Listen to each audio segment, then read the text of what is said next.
Alright Knicks fans, we've got some big updates to discuss today. First off, the truth about Ben Simmons and the Knicks. Mark Stein reported earlier this week that Simmons rejected New York's veteran minimum offer, but Ian Begley just came out and made it clear yesterday that the Knicks never even made Simmons a formal offer. There definitely has been a lot of dialogue, sure, and some level of interest from the Knicks, but no actual deal was ever put on the table. So what's really going on here with Simmons and the Knicks? We will get into all of that, plus a surprising new Euroleague big man linked to New York according to Ian Begley, and the latest details on Malcolm Brogdon, Landry Shamet, and how the backcourt situation is shaping up. Let's talk about it. So let's start with the elephant in the room, and that is Ben Simmons. The Stein report earlier this week had a lot of Knicks fans shaking their heads, saying why would Leon Rose even offer him anything? And honestly, it does fit the narrative. Simmons has been linked to New York before, he's looking for a revival spot, and there's a clear need for backup playmaking here in New York.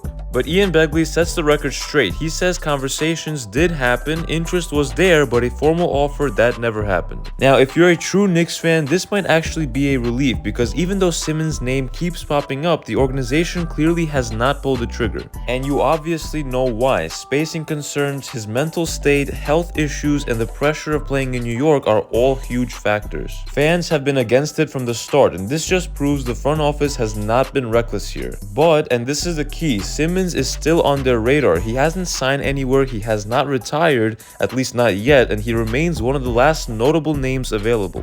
Which means the door technically is not fully shut, the Knicks just haven't committed to him yet. Now let's shift to some actual news. Roman Sorkin. You might not know the name, but Sorkin was one of the top bigs in the Euroleague last season with Maccabi Tel Aviv and just had a strong showing in Eurobasket with the Israeli national team. According to Ian Begley, the Knicks, along with the Trailblazers and the Heat, have expressed interest in him. Sorkin is a 6'10" power forward / center who can stretch the floor, moves well, and brings that Euro experience. He's under contract with Maccabi Tel Aviv, so it's not like he's a simple free agent pickup, but this is the kind of name that catches your eye. Could he be a sneaky fit as a depth big for the Knicks? If they want another versatile frontcourt piece along with Karl Anthony Towns, Mitchell Robinson, and even Gershon Yabusele and the young guys, he might actually make sense. It's certainly interesting because New York has not really been tied to EuroLeague players in recent years. If they're doing due diligence here, it shows how wide they're casting the net for that final roster spot. Unless it's going to be on a two-way deal. And finally, let's talk about some backcourt and roster updates. This all comes from Ari Report on X, who's been putting out some interesting info lately. First, he says Malik Beasley is not headed to the Knicks. He's headed elsewhere. The Knicks are apparently not in the mix for him anymore, and right now Detroit and Cleveland are seen as the most likely landing spots. And for the Knicks, the focus is instead on Malcolm Brogdon and Landry Shamet. Brogdon is the best point guard option still available, former Rookie of the Year, proven scorer and playmaker. But the fit and the price are still questioned. Shamet, on the other hand, has mutual interest with the Knicks and is probably the simplest path if they want to finalize the roster without overcomplicating things. Then there's the young guys. Earlier in the offseason, reports suggested that Mohamed Diawara and James Nnaji could be getting those standard deals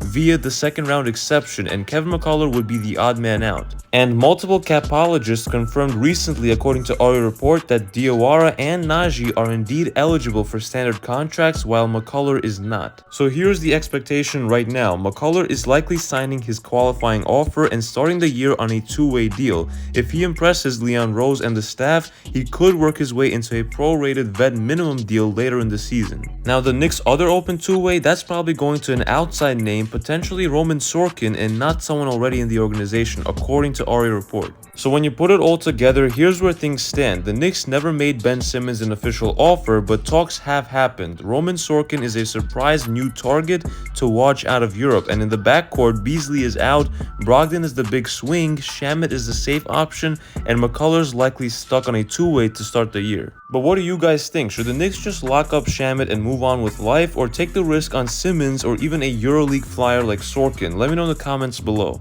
And before I wrap this up, channel memberships are now officially live on the channel. There are 2 different tiers you can join, each with exclusive perks like loyalty badges, members only videos, and shorts, discounted KNYT merch, and more. So if you want to support the channel and get some extra Knicks content, check that out. And as always, if you did enjoy this video and want to see more Knicks content like this, make sure to hit that like button and sub to the channel for more Knicks news and updates you will not want to miss, and help us get to 10,000 subs by the end of the year. It's been KNYT here, and I'll see you guys in the next one.